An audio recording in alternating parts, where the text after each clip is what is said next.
Para que medir, para que mapear, para que ter todo esse trabalho, se depois eu vou fazer a situação futura? Vamos já pular para a futura? Esse é um erro muito comum. As pessoas não conseguem ver muito valor de medir como a situação está. Elas geralmente já pensam no futuro. Acontece que essa fase do M do DMAIC, que é medir e mapear, é o que garante que a nossa situação futura vai estar baseada numa realidade sólida, numa realidade concreta. Se a gente faz essa fase bem feita, a gente tem uma base muito sólida para justamente poder promover a mudança que a gente deseja na nossa empresa. É por isso que muitas iniciativas de melhoria de processo falham. Hoje a gente vai ver como fazer essa fase bem feita. Então, por isso que hoje a gente vai falar do mapear. Olá, que bom te ter por aqui de novo. Esse é um espaço para pessoas como você que querem melhorar a sua gestão, que querem aplicar melhoria de processos no seu dia a dia, na sua empresa, no seu departamento e atingir resultados melhores dentro da sua empresa. Meu nome é Ronaldo Camargo, eu sou consultor de melhoria de processos já há mais de 5 anos. Eu divulgo vídeos aqui no canal todas as semanas. Então hoje nós vamos falar sobre essa segunda etapa do DMAIC, muito importante e também muito negligenciada por aí, infelizmente. Bom, então nessa fase do medir e mapear, nós estamos interessados em como as coisas são hoje e não como elas deveriam ser. É muito comum as pessoas já pensarem como deve ser e buscar evitar como é hoje. A gente está interessado nesse momento em como as coisas são feitas. E aí a gente precisa olhar para o que a gente tem que melhorar. E como a gente vai fazer isso? A gente vai olhar para os nossos clientes, ou seja, aquele fluxo, aquela atividade de trabalho, ela sempre vai ter alguém que recebe aquela informação ou recebe aquela atividade, aquele produto.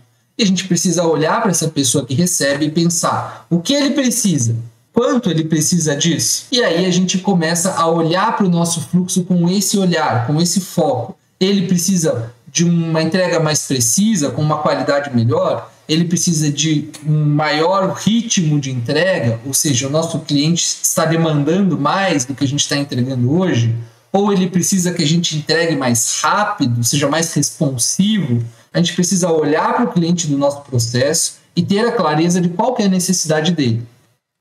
E aí sim a gente vai fazer um esboço geral do fluxo, um esboço macro, como a gente gosta de falar.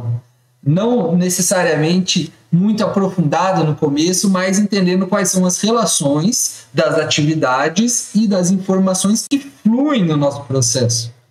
A gente pode usar uma série de ferramentas para isso. Existe o tradicional MFV, o mapa de fluxo de valor. Esse é uma excelente ferramenta. Os BPMs, né, os Business Process Model, o Makigami, enfim, aqui a gente tem uma gama de opções bastante vasta para poder aplicar e desenhar o nosso fluxo. Mas eu gosto de começar por uma visão geral do fluxo e depois ir aprofundando. A gente não pode esquecer das exceções que acontecem no fluxo, porque em uma etapa de faturamento, pode ser que, por exemplo, a gente não tenha estoque daquele produto para faturar. E aí faz o quê? O que a pessoa faz hoje? Porque um mapa atual, sem as exceções, ele vira quase um mapa futuro. São as exceções que dão problema, que dão defeito, que dão improdutividade para o nosso fluxo. Então a gente precisa olhar para as exceções e também descrevê-las no nosso mapeamento, no nosso processo aí dessa etapa do M do DMAIC. E a gente vai olhar sempre para o nosso processo a partir da ótica dos 7 desperdícios. Então, o DMAIC é essa metodologia de Six Sigma para conduzir esses projetos de Six Sigma, mas, pessoalmente, eu sempre encaro o DMAIC dentro de uma filosofia Lean Six Sigma. O Lean vai olhar para os desperdícios e o DMAIC vai fazer essa parte de processos. Eles não têm conflito um com o outro. Então, na medida que a gente mapeia um processo, a gente olha, bom, existem esperas nesse processo? Esperas por aprovação da diretoria, espera por aprovação de um supervisor, uma máquina esperando alguma coisa vir para ela poder processar. Existe algum processamento inadequado nesse processo? Existe alguma gambiarra sendo feita de um jeito que não é o jeito certo, mas é o jeito que dá para fazer? Existe algum transporte excessivo, peças ao longo da sua produção ou de informações? As pessoas precisam levantar e ir xerocar lá no outro setor, porque elas não têm uma máquina de xerox ali no seu departamento, ou elas precisam se movimentar, subir, descer escada, enfim.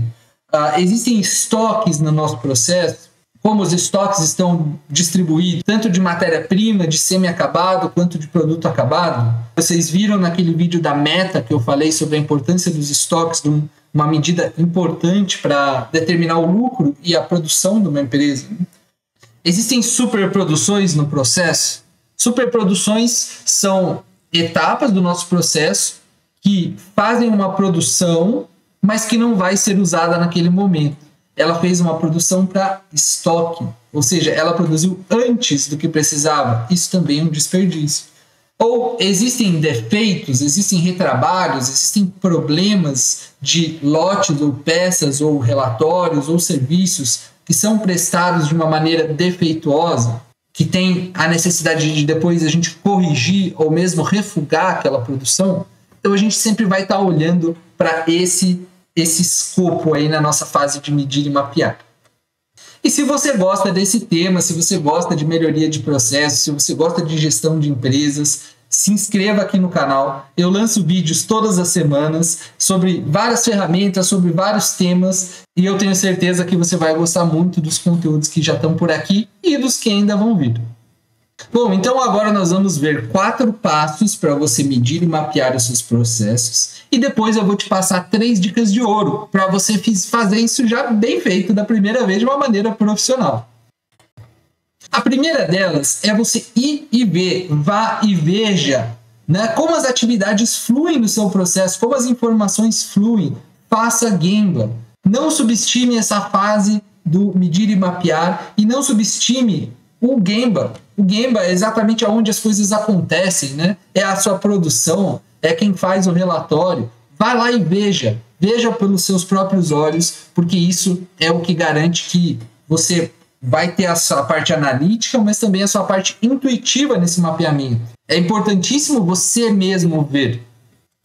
A segunda etapa é a gente entender quais foram os desperdícios que a gente notou. Então lembra que eu falei dos 7 desperdícios? A gente listou todos eles. Quais desses desperdícios que você levantou afetam a sua métrica? Então uma dinâmica bem interessante nessa etapa é fazer um muda-check. Muda-check é a gente apresentar os 7 desperdícios para a nossa equipe e pedir para eles levantarem quais desperdícios eles observam naquele processo. Esse é o jeito mais rápido de levantar os desperdícios e, na minha experiência, não vai fugir muito dos desperdícios que você vai encontrar na prática. A terceira etapa é a gente determinar a nossa capacidade. Qual é o ritmo que cada etapa do nosso processo, se for uma produção, cada etapa do nosso processo produtivo consegue entregar. Já consegue entregar 3 peças por hora, 3 peças por minuto, 5 peças por hora, por dia. A gente precisa saber o ritmo de cada etapa. E a gente vai estimar o ritmo do nosso fluxo como um todo a partir da etapa mais lenta do nosso processo, que é o que a gente chamou de gargalo. O gargalo é quem vai dar a capacidade estimada do nosso processo. Tendo o nosso desempenho de um lado, as dificuldades, os nossos desperdícios, tendo o nosso gargalo e tendo a nossa demanda, ou seja, a quantidade que o nosso cliente está pedindo, a gente consegue então passar para o próprio desenho do mapa, que é justamente a gente escrever as sequências de atividades, como as informações fluem entre essas sequências, como o fluxo material flui dentro dessa sequência. E a gente geralmente aqui vai começar pelo nosso cliente. Então o cliente vai estar lá na direita do nosso mapa. A gente começa do lado direito e vem seguindo para a esquerda até chegar no nosso fornecedor. Por que fazer isso? Porque a gente garante que o nosso cliente é o foco do nosso mapa.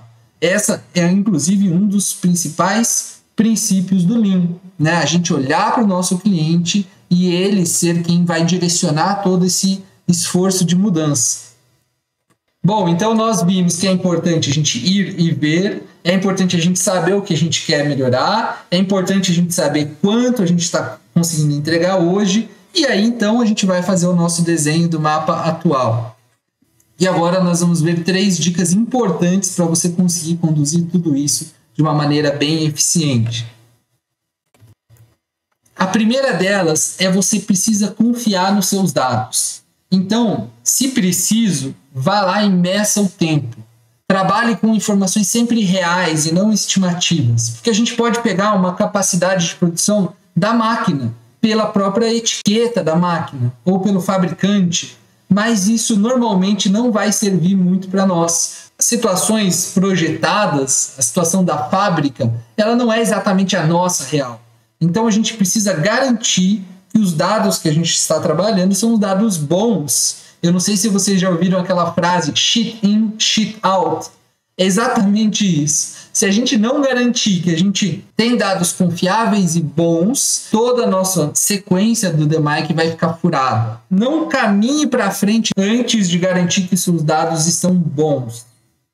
A segunda dica de ouro é você não correr com essa etapa. Primeiro entenda onde você está. Depois você vai decidir para onde você tem que ir.